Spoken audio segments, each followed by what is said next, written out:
Bismillahirrahmanirrahim. Assalamualaikum warahmatullahi wabarakatuh. Alhamdulillah hari ini kita masih bisa bertemu ya, walaupun mungkin jarak kita masih berjauhan. Tapi kalian harus tetap semangat dengan kondisi yang seperti ini, mudah-mudahan cepat berakhir ya. Untuk hari ini kita masih belajar di kelas 10.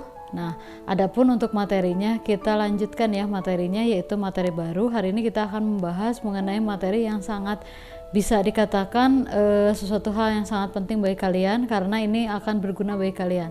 Apa itu? Yaitu mengenai klasifikasi makhluk hidup.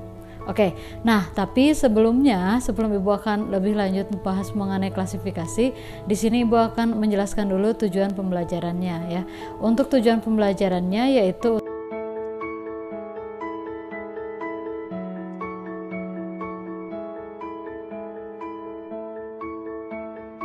supaya lebih cepat, kita langsung mulai aja ya. Oke. Nah, sebelumnya mungkin di antara kalian sering kali kita melihat yang namanya misalnya kalau kita ke perpustakaan ya, kita melihat banyaknya buku.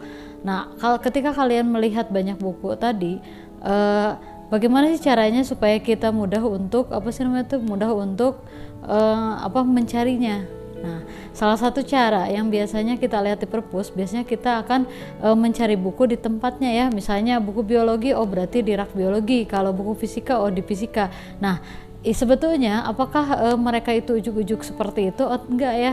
Jadi semuanya itu dilakukan dengan proses namanya klasifikasi. Nah, atau orang sering mengatakan namanya pengelompokan.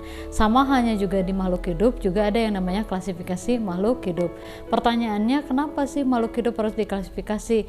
Perlu diketahui oleh kalian, di pertemuan sebelumnya Ibu sudah menjelaskan bahwa makhluk hidup yang ada di muka bumi ini sangat banyak ya. Bahkan untuk hewan saja itu kurang lebih hampir 50.000 spesies ada. Dan kalau misalnya kita tidak mengklasifikasikan, mungkin kita akan sulit ya untuk mengetahuinya. Makanya untuk itu hari ini kita akan belajar klasifikasi makhluk hidup. Apa itu klasifikasi makhluk hidup? Nah, kalau definisikan, klasifikasi makhluk hidup adalah suatu proses pengelompokan ya pada makhluk hidup. Nah, adapun tujuan dari klasifikasi makhluk hidup, salah satunya yang pertama,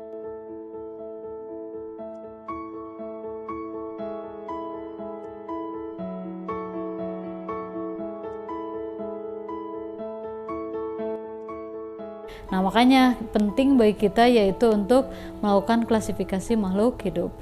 Nah, untuk pengklasifikasian makhluk hidup ini ada dasarnya ya. Adapun dasar dari pengelompokan makhluk hidup ini berdasarkan sistem pengelompokan namanya sistem kingdom ya, dimana kingdom pada makhluk hidup itu dibagi menjadi beberapa kingdom. Yang sangat terkenal adalah kingdom yang dikatakan oleh R.H. Whittaker ya. Dia mengatakan bahwa makhluk hidup itu dibagi menjadi 5 kingdom. Apa saja? Yang pertama ada yang disebut dengan monera, nah yang ini. Kemudian yang kedua ada yang disebut dengan protista ya. Kemudian yang ketiga ada fungi. Yang keempat ada plante, dan terakhir ada animalia. Nah, itu adalah beberapa dasar ya dikelompokannya makhluk hidup, supaya kita kalau misalnya suatu saat misalnya kalian melihat oh itu ada makhluk hidup yang bersel satu, berarti apa itu? Monera maksudnya. Nah, itu kurang lebih seperti itu. Nah, supaya lebih jelas, lebih lengkap, hari ini di pembahasan hari ini Ibu akan menjelaskan mengenai cara pengelompokan sistem pengelompokan pada makhluk hidup atau klasifikasi makhluk hidup yang terkenal itu ada 3 ya. Yang pertama adalah sistem alami, yaitu dengan cara melihat dari morfologi ataupun bentuk ya makhluk hidup. Contohnya misalnya hewan berkaki 4. Nah, biasanya apa aja hewan yang berkaki 4? Yaitu mulai dari ada sapi ya, ada kuda, kemudian ada ada kadal ya. Itu adalah hewan-hewan yang berkaki 4. Nah, itu secara alami, jadi dilihat dari morfologi. Atau misalnya tumbuhan yang berdaun jarum, misalnya ada pinus ya, kemudian ada ada cemara ya, kemudian dan masih banyak lagi. Nah, itulah sistem alami, atau orang sering mengatakan sistem genetik ya. Nah, pengelompokan pertama seperti itu. Selanjutnya kemudian yang kedua yaitu ada dengan sistem filogenetik. Nah, itu apa itu sistem filogenetik? Filogenetik ini berdasarkan analisis DNA ya, atau berdasarkan keturunan atau sistem kekerabatan. Nah, ini biasanya digambarkan dengan pohon filogenetik.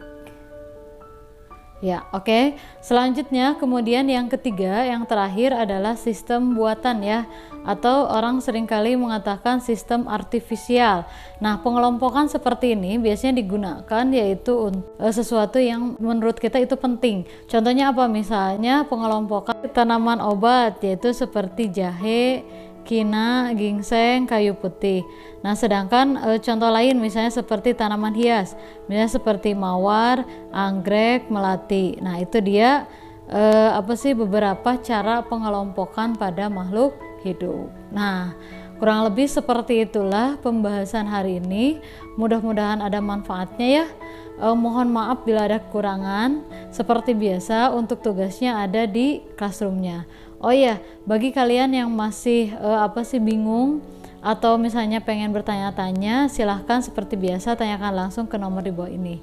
Terima kasih atas perhatiannya. Mohon maaf bila ada kekurangan. Wassalamualaikum warahmatullahi wabarakatuh.